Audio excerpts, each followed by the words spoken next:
આપનું નામ? અમારે છે ને ભાઈ જો બાકી બધી સોસાયટીમાં આસાન ધારો છે, અમારું આખું મકાન છે ને કોર્પોરેશનમાં જાય છે ને કલેક્ટરે નોટિસ હાલે છે ને સ્ટે, તેમ છતાંય અમારે છે ને કોર્પોરેશન વાળા નોટિસ થઈ ગયા છે. તો જયારે કલેક્ટર સાહેબ નો સ્ટે હતો ને તો તેને શું કહેતા હતા કે ના કોર્પોરેશનમાં આવશે ને તો તમારું મકાન તમને ક્વોટર દેવામાં આવશે.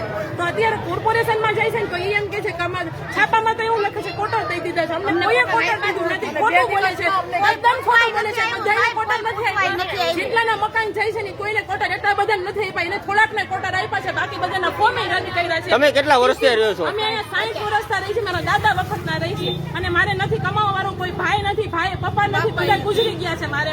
અને અમારી આના કરતા પછી અમને ખાલી ક્વોટર દઈ દે તો અમે મળ્યા છે. અમે એમ નથી કહેતા ગુજરાતનો વિકાસ કરો, તમે કરો.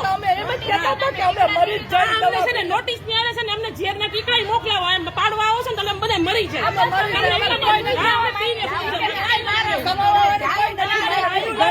તમને આટલી બધું નોલિયો કરી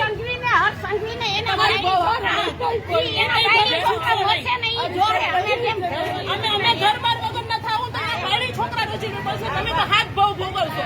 અમને એક ઓર્ડર કોઈ દીધું નથી. એટલો બધો કરવાનો છે. તમારે બિલ્ડર ને ધરાવવા છે ને અસંધારો બધી કરીને બેઠા છે. એ લોકોની મકાન વેચવા છે ને તો એ નથી વેચી શકતા. અમારી હાયું લાગશે ને અમારી યતીમ ની અમારા બાપ વગરની ખબર પડે કે નહીં રહ્યો. અમારે ક્યાં જવું?